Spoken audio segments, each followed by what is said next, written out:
Madam, హాస్పిటల్ను కొంతమంది వ్యాపారం చేసుకున్నారు అంటున్నారు. వైద్య రంగం అనేది సేవా రంగము. చిన్న వయసులో చాలా మందికి బీపీ, షుగర్ వస్తుంది. స్పోర్ట్స్ ఆడుతుంటారు అయితే. ఈ మధ్యలో సిజరీన్ డెలివరీ బిడ్డ తల్లి క్షేమాన్ని బట్టి ఇంటి దగ్గర దోపిడీ చేయాలని 0.1%, 99.9 ఎథిక్స్ ఉంటాయి మెడికల్లో. కాబట్టి 0.1% చేస్తూ ఉండొచ్చు. వాళ్ళు కూడా మారుతారు. అందరికీ నమస్కారం, వెల్కమ్ టు అవర్ ఛానల్. ఈరోజు మన ఛానల్లో ఒక ముఖ్య అతిథి వచ్చారు. రాజన్న సిరిసిల్ల జిల్లా senior most doctor, Siri hospital CEO madam Shobharani madam ఈరోజు మనతో ఉన్నారు. నమస్కారం మేడం. నమస్తే. మేడం, మీ చిన్ననాటి గురించి మీరు ఎక్కడ చదివారు, అది మా ప్రేక్షకుల కోసం ఒకసారి చెప్పగలరా? నేను గుంటూరు జిల్లా నర్సరావుపేటలో నా పుట్టినదంతా కూడా అక్కడే, చదువుకున్నదంతా కూడా అక్కడే. విద్యాభ్యాసం కూడా గుంటూరు జిల్లా నర్సరావుపేటలోనే జరిగింది. మొత్తం తర్వాత intermediate government college, women's college గుంటూరులో చదివాను నేను. మీకు మ్యారేజ్ ఎప్పుడైంది మేడం? మా వివాహం 1995 ఫిబ్రవరిలో అయింది. మేడం, సార్ ఏం చేస్తారు మేడం? మీకు ఎంతమంది పిల్లలు? ఇప్పుడు పిల్లలు ఏం చేస్తున్నారు మేడం? ఇప్పుడు సార్ అయితే జనరల్ సర్జను, మన వేములవాడ ఏరియా హాస్పిటల్లో DCHS 1 monthలో రిటైర్ అవుతారు. పిల్లలు NIT స్టూడెంట్, పాప అమెరికాలో ఉంది, మ్యారేజ్ అయింది. బాబు జనరల్ సర్జరీ అయిపోతుంది సెప్టెంబర్కి. ఆయన నెక్స్ట్ సూపర్ స్పెషాలిటీ చేస్తాడు. మేడం, మీకు డాక్టర్ అవ్వాలనే ఆలోచన ఎప్పుడు వచ్చింది? మన 10th క్లాస్ అయిన తర్వాత ఇంటర్మీడియట్లో ఎంపీసీనా బైపీసీనా డిసైడ్ చేసుకుంటాం కదా. బైపీసీ ఎందుకు డిసైడ్ చేసుకున్నామంటే మా ఇద్దరు బ్రదర్స్ ఇంజనీర్స్, మా ఇద్దరు బావలు ఇంజనీర్స్. సో ఒకరు డాక్టర్ ఉండాలి అనేది డిసైడ్ చేసుకొని బైపీసీ తీసుకోవడం అయింది. తర్వాత మనం ఎప్పుడైనా చిన్నప్పుడు అమ్మ వాళ్ళతో హాస్పిటల్స్కి వెళ్ళేవాళ్ళం కదా. అక్కడ డాక్టర్స్ పిల్లల్ని ఇట్లా అపురూపంగా చూసేవాళ్ళం అనమాట. ఇట్లా గోడ మీద నుంచి, పిట్టగోడ మీద నుంచి డాక్టర్ల పిల్లలని. అది కూడా కొంచెం ఉత్సాహంగా అనిపించేది. మేడం, మీరు మెడిసిన్ చదివేటప్పుడు మీకు ఎదురైన పెద్ద సవాల్ ఏంటి? మెడిసిన్ అంటే వైద్య శాస్త్రం అనేది చాలా డిఫికల్ట్. ఎంత చదివినా కూడా అది డ్రై సబ్జెక్ట్ అనమాట, గుర్తుండదు అసలు. ఎగ్జామ్స్ అయితే ఒక ఎగ్జామ్కి నైట్ అవుట్ చేసేసి 5 ఎగ్జామ్స్కి ఒక 2-3 రోజులు నిద్రపోతాము. ఆల్మోస్ట్ నైట్ అవుట్ చేసేస్తూ ఉంటాము. స్ట్రెస్తో కూడుకున్నది, కానీ ఇష్టంతో చదువుతాం కాబట్టి ఒక డాక్టర్, ఫ్యూచర్లో డాక్టర్ అవుతున్నాము, అది ఒక కిక్ ఇస్తుంది అనమాట. అందువలన కష్టమైన ఇష్టంతో చదువుతాము. మేడం, మీ డాక్టర్ చదువు అయిపోయాక మీరు మొదటి పేషెంట్ ట్రీట్మెంట్ ఇచ్చేటప్పుడు మీ ఫీలింగ్ ఏంటి మేడం? ఇంత కష్టపడి చదివిన తర్వాత పేషెంట్ని చూసేటప్పుడు వాళ్ళు మేడం మేడం అంటుంటే, ఆ చిన్న ఏజ్లో చాలా చదివేటప్పుడు ఎలా కిక్ ఉందో అప్పుడు కూడా కిక్ అనిపించింది. మేడం, మీరు గైనకాలజిస్ట్ కదా, మహిళలు ఎక్కువగా నిర్లక్ష్యం చేసే ఆరోగ్య సమస్య ఏంటి మేడం? మహిళలు ఎక్కువగా రక్తహీనతతో బాధపడుతుంటారు. ఎందుకంటే వాళ్ళు ఇంట్లో కుటుంబ సభ్యుల ఆరోగ్యాన్ని ముందు పట్టించుకుంటారు. ఇంట్లో కూడా కర్రీస్ అవన్నీ కూడా ఫస్ట్ ఇంట్లో ముందు తినే వాళ్ళకి సర్దేసి వీళ్ళు లాస్ట్లో తింటారు. దానివలన వాళ్ళు ఆరోగ్య సమస్యలు ఫేస్ చేస్తూ ఉంటారు. బ్లడ్ పర్సంటేజ్, HB పర్సంటేజ్ అనేది చాలా ఇంపార్టెంట్ కదా. వాళ్ళ ఆరోగ్యం కోసం వాళ్ళు కూడా ఆలోచన చేస్తే, అంటే ఆమె ఆరోగ్యంగా ఉంటేనే కదా ఫ్యామిలీని మొత్తం ఆరోగ్యంగా ఉంచగలదు. కాబట్టి మహిళలు వాళ్ళ ఆరోగ్యాన్ని ఫస్ట్ ప్రయారిటీ తీసుకోవాలి. మేడం, PCOD గురించి వివరించండి. ఇప్పుడు ఎక్కువగా 30 years మహిళలు, తర్వాత వాళ్ళ టీనేజ్ పిల్లల్ని, అమ్మాయిల్ని PCOD, PCOS అంటే వాళ్ళు ఇర్రెగ్యులర్ పీరియడ్స్ అని వస్తున్నారు మన దగ్గరికి. PCOD, PCOS అని రారు. వాళ్ళకి మనం ఒక స్కాన్ చేస్తాము. దాంట్లో ఏంటంటే నీటి బుడగలని వస్తాయన్నమాట. దాన్ని PCOD, PCOS అంటారు. రెండు ఒకటేనా అంటే రెండు సమానమే, జస్ట్ టర్మినాలజీ మాత్రమే అది. అయితే వీళ్ళకి ఏం జరుగుతుంది అంటే హార్మోనల్ ఇంబ్యాలెన్స్ వచ్చేస్తుంది. ఈస్ట్రోజన్ హార్మోన్ అనేది తగ్గి మేల్ హార్మోన్స్ పెరుగుతాయి అన్నమాట.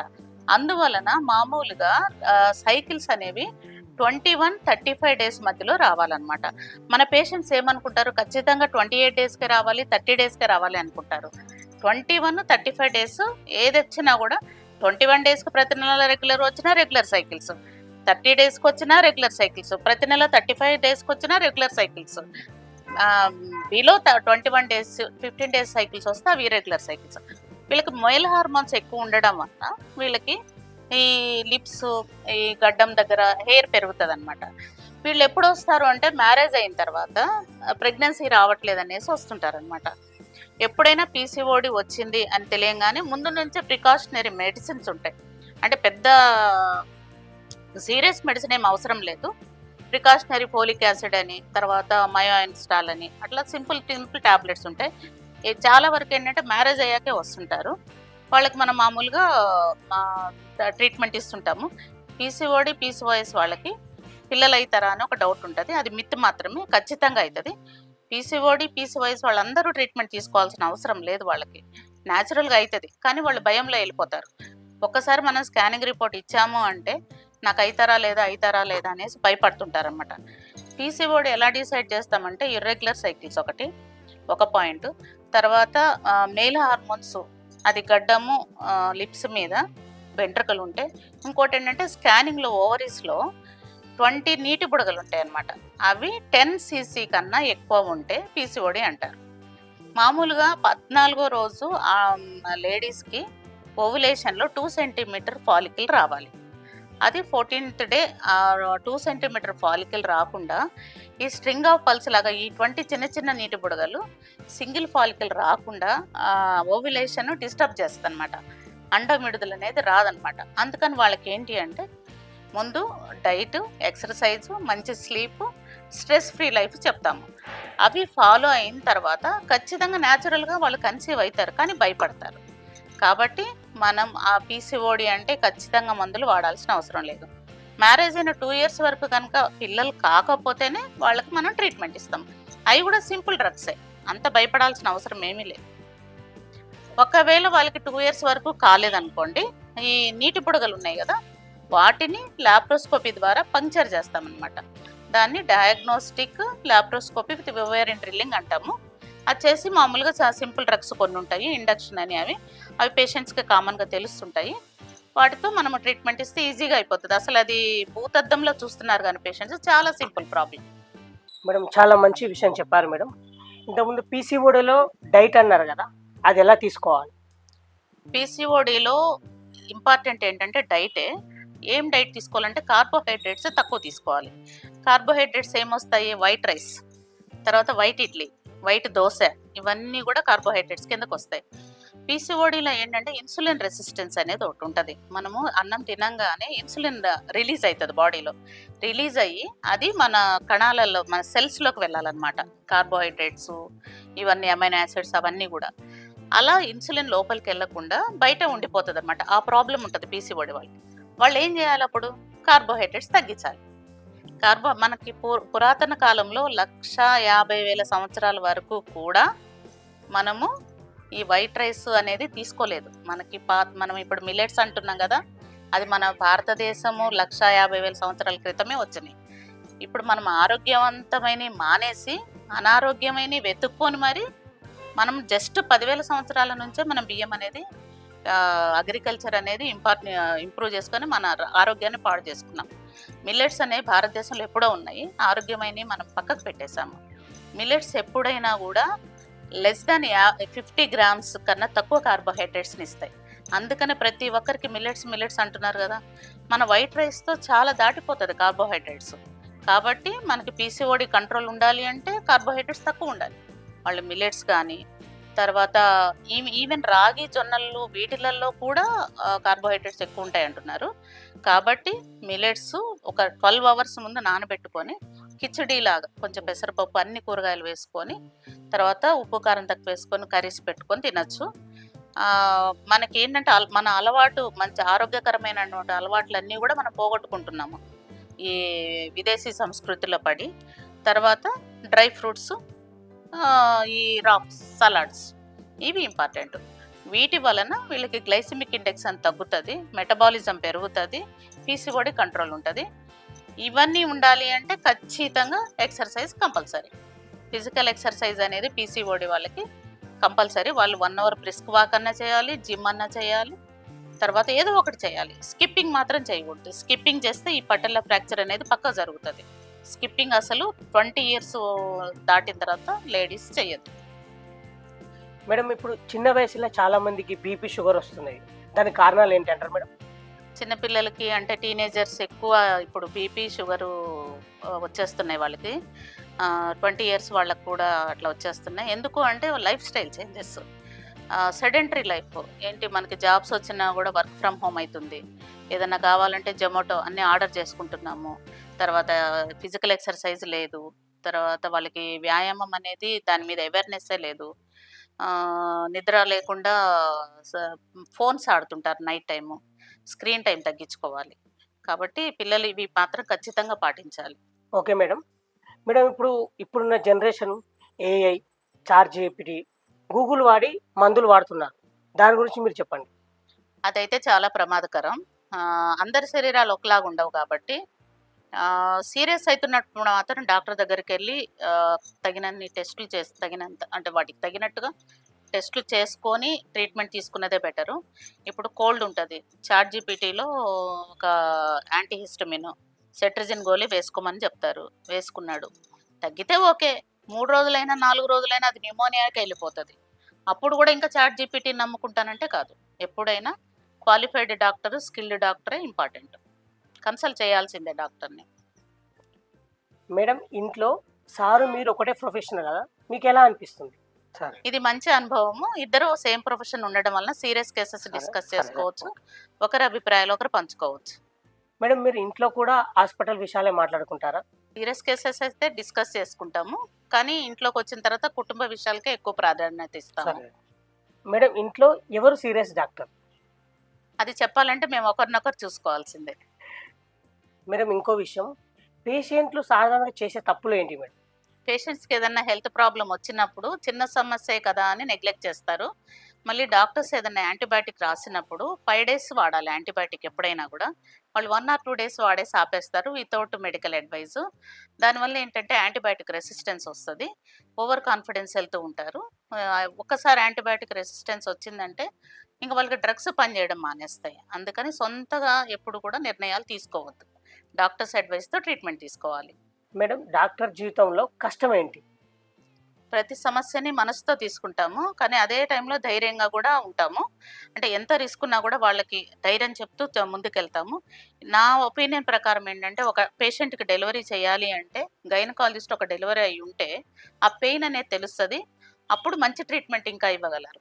కాబట్టి ఆ పెయిన్ డాక్టరమ్మ గూడా ఫేస్ చేసుంటే ఇంకా మంచి ట్రీట్మెంట్ పేషెంట్స్‌కి ఇవ్వగలరు. మేడం హాస్పిటల్‌ని కొంతమంది వ్యాపారం చేస్తున్నారు అంటున్నారు అని విమర్శ కూడా ఉంది. దాన్ని మీరేమంటారు? వైద్య రంగం అనేది సేవా రంగము. పేషెంట్‌కి తక్కువ ఖర్చులో వెళ్ళాలని అందరూ ఏ డాక్టర్ అయినా ఆలోచన చేస్తారు. కాకపోతే ఏంటంటే ఒక్కొక్కసారి oxygen, serious cases, equipment, maintenance charges ఎక్కువ పడతాయి. అవి కొంచెము వాళ్ళకి యాడ్ అయితుంటాయి. అలాంటప్పుడు ప్రజలు కూడా అర్థం చేసుకోవాలి. ఏ డాక్టర్ అయినా కూడా అనవసరమైన బర్డెన్ అయితే పేషెంట్ మీద వెయ్యరు. మేడం ఈ మధ్యలో డాక్టర్ మీద పేషెంట్‌కు నమ్మకం పోతుంది. ఎందుకంటారు? అది పేషెంట్‌కి, డాక్టర్‌కి ఉన్నటువంటి కమ్యూనికేషన్ గ్యాప్ వలన. ఆ కమ్యూనికేషన్ గ్యాప్ దేని వలన అంటే ఈ మీడియా వల్లనే వస్తుంది. అది తగ్గించాలి అంటే డాక్టర్ పేషెంట్‌కి ట్రాన్స్‌పరెన్సీతో నమ్మకంగా ఎక్స్‌ప్లెయిన్ చేయగలగాలి వాళ్ళ ప్రాబ్లమ్‌ని. మీ ప్రాబ్లమ్ ఇది అని కంప్లీట్‌గా అర్థమయ్యేటట్టు ఎక్స్‌ప్లెయిన్ చేసి డాక్టర్ నమ్మకం కలిగించాలి. ఫైనల్‌గా అవుట్‌పుట్ పేషెంట్ మంచిగా అయి వెళ్ళిపోతే అదే నమ్మకాన్ని ఇస్తది. పేషెంట్ కూడా అదే ఎక్స్‌పెక్ట్ చేయాలి. అంతేగాని అపనమ్మకంతో మాత్రం పేషెంట్స్ రాకూడదు. కావాలని వైద్య రంగాన్ని బిజినెస్ చేయాలని, పేషెంట్ దగ్గర దోపిడీ చేయాలని ఏ డాక్టర్ కూడా అనుకోరు. కొందరు చేస్తూ ఉండొచ్చు 0.1%. 99.9 ఎథిక్స్ ఉంటాయి మెడికల్‌లో. కాబట్టి 0.1% చేస్తూ ఉండొచ్చు. వాళ్ళు కూడా మారతారు. అలాంటివి ఏమి ఉండవు. ఈ మధ్యలో అవసరం ఉన్నా, అవసరం లేకున్నా టెస్టులు చేస్తున్నారు మేడం. ఎందుకు? అనవసరమైన టెస్టులంటూ ఏముండవు. ప్రతి టెస్ట్‌కి ఒక మెడికల్ కారణం ఉంటది. పేషెంట్లు అలా అభిప్రాయపడుతున్నారు ఇప్పుడు. ఎందుకంటే కొంతమంది డాక్టర్లు చేస్తున్నారు కాబట్టి వాళ్ళకి కూడా అలాంటి ఆలోచన వస్తుంది. ప్రతి టెస్టు అవసరమే. ఇప్పుడు ఎందుకంటే కరోనా వైరస్ అని, ఎబోలా వైరస్ అని అవన్నీ లీథల్ వైరస్. ప్రాణాలు పోయేటువంటి మనం చూసాం కదా! కాబట్టి డాక్టర్స్ టెస్టులు రాసినప్పుడు చేసుకునేదే బెటర్. Madam okay madam. ఈ మధ్యలో సిజేరియన్ డెలివరీలు ఎక్కువైతున్నాయి. నార్మల్ డెలివరీ చాలా తక్కువైతున్నాయి. ఎందుకు? ఆ కారణాలు ఏంటి?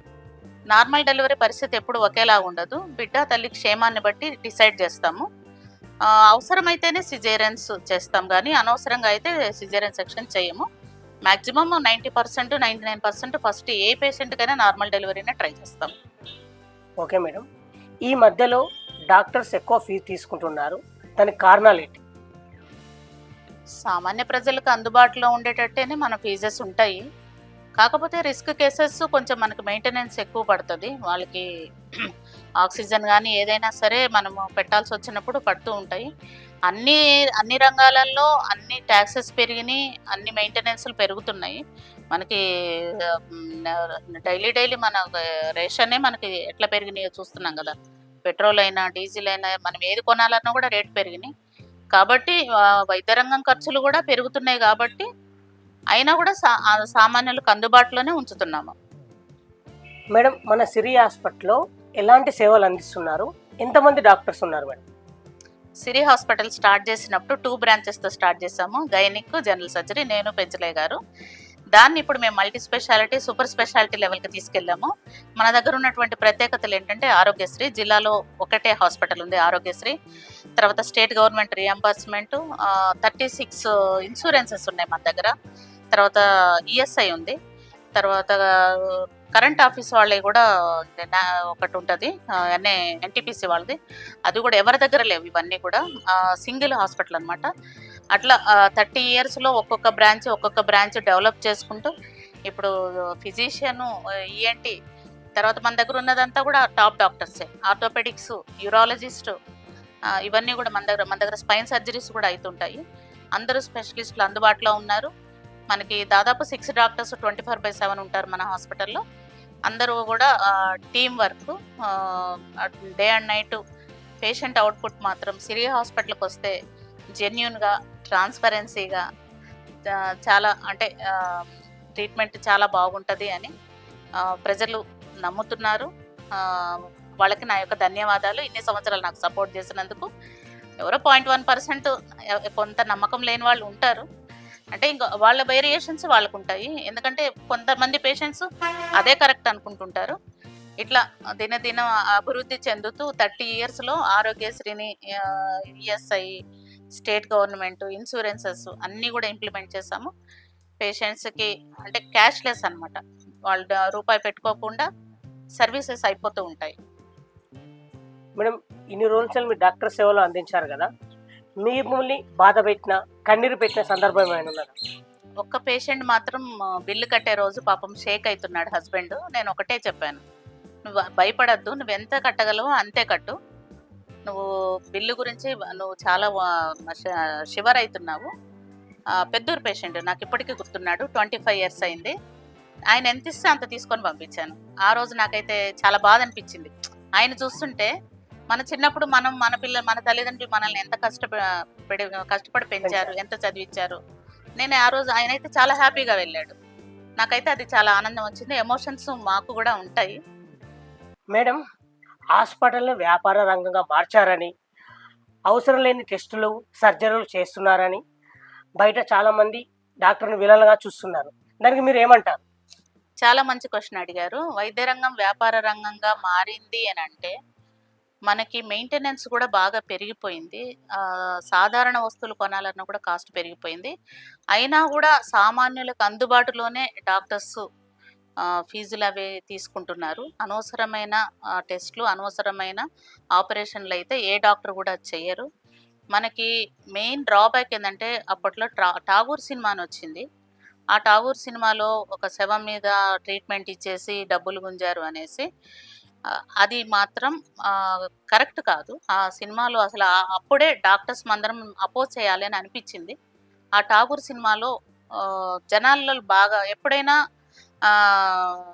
మూవీలో ఏదన్నా వస్తే తొందరగా ప్రచారం అవుతుంది. అదే మన వైద్య రంగంలో ఏదైనా చెప్తే, ఒక డాక్టర్ చెప్తే ఎవరు కూడా అర్థం చేసుకోరు. అంత వ్యాపారం పరంగా నడిపించే అటువంటి అన్యాయమైనటువంటి వైద్యం అయితే ఏ డాక్టర్ కూడా చేయరు. ఎథిక్స్ ఉంటాయి. మేడం, ఒక పేషెంట్ని మీరు కాపాడినప్పుడు ఆ కుటుంబ సభ్యులు వచ్చి మీకు థ్యాంక్స్ చెప్తారు. అప్పుడు మీ అనుభూతి ఏంటి? చాలా ఆనందంగా అనిపిస్తుంది. సీరియస్ కేసెస్ సీరియస్ అవుతాయి అని చెప్తుంటాము. ఒక్కొక్కసారి నార్మల్ కేసెస్ కూడా సీరియస్ అవుతుంటాయి. అది వైద్య రంగంలో మనం ఎదుర్కొనేదే. కానీ అలాంటి కేసెస్ మనము సేవ్ చేసినప్పుడు ఇన్ని రోజులు చదివిన చదువుకి సార్థకత లభించింది అని చాలా హ్యాపీగా అనిపిస్తుంది. మేడం చాలా పండుగలు అవుతుంటాయి. పెద్ద పెద్ద పండుగలు అవుతుంటాయి. మీరు ఫ్యామిలీలో మిస్ అవుతుంటారు. అప్పుడు మీకు ఎలా అనిపిస్తుంది? సీరియస్ కేసులు, ఎమర్జెన్సీ కేసులు వచ్చినప్పుడు మన కేసెస్ అయితే కంపల్సరీగా అటెండ్ అవ్వాలి. ఇంక ఫ్యామిలీ అంటే కుటుంబ సభ్యులు కూడా మనల్ని అర్థం చేసుకోగలగాలి. ఇంక వాళ్ళు ఎలాగో డాక్టర్సే కాబట్టి వాళ్ళు ఖచ్చితంగా అర్థం చేసుకుంటారు. నాకైతే ఆ సమస్య ఎప్పుడూ రాలేదు. మేడం, మీ లైఫ్‌లో పేషెంట్‌ని కాపాడలేని సంఘటన ఏదైనా ఉందా? అలాంటి ఇన్సిడెంట్స్ చాలా బాధను కలిగిస్తాయి. ప్రతి డాక్టరు ఫేస్ చేస్తుంటారు. మనం ప్రతి పేషెంట్‌ని శక్తి మేరకు బ్రతికించాలనే ప్రయత్నం చేస్తాము. ఒక్కొక్కసారి మన చేతిలో ఉండవు. అలాంటి అనుభవాలే మనం ఇంకా ముందు ముందు ఇంకా అంటే ఇలాంటి ఆ స్కిల్‌తో నెక్స్ట్ పేషెంట్ మీద ఎక్కువ ట్రీట్మెంట్ మంచిగా ఇవ్వడానికి ట్రై చేస్తూ ఉంటాము. మేడం, మనిషి చివరి క్షణాల్లో బాధపడేది వ్యాధి వల్లనా? ఆరోగ్యాన్ని పట్టించుకోలేదని పశ్చాత్తాపమా? మనిషి ఆరోగ్యంగా ఉన్నప్పుడు గుర్తించడు. ఎంత డబ్బు ఉన్నా కూడా ఆరోగ్యమే మహాభాగ్యం కాబట్టి ఆరోగ్యానికి ముందు ఫస్ట్ ప్రయారిటీ ఇచ్చుకోవాలి. దాని మీద కాన్సంట్రేషన్ చేయాలి ఎవరైనా కూడా. మేడం, చివరి ప్రశ్న. ప్రతి కుటుంబానికి ఒక డాక్టర్‌గా మీరిచ్చే సలహా ఏంటి? ఆరోగ్యం అనేది సమస్య వచ్చినప్పుడు తొందరపడితే కాదు. మనం ప్రతిరోజు తీసుకునే చిన్న చిన్న జాగ్రత్తలే మనకి రక్షణగా ఉంటాయి. ఎంత డబ్బున్నా కూడా ఆరోగ్యానికి మనం ఫస్ట్ ప్రయారిటీ ఇవ్వకపోతే ఏం చేసినా కూడా వృధా. కాబట్టి ఆరోగ్యానికి ఫస్ట్ ప్రయారిటీ ఇచ్చుకోవాలి ఎవరైనా సరే. మేడం, చాలా థాంక్స్ మేడం. మీ విలువైన టైంను మాకిచ్చినందుకు. సిరిసిల్ల చుట్టుపక్కల 13 మండలాల ప్రజలకి నా ఆరోగ్య సలహాలు సిరి హాస్పిటల్ తరపున ఇవ్వడానికి మీరు నాకు అవకాశం ఇచ్చినందుకు మీ ఛానల్‌కి నా యొక్క థాంక్ ధన్యవాదాలు. You madam.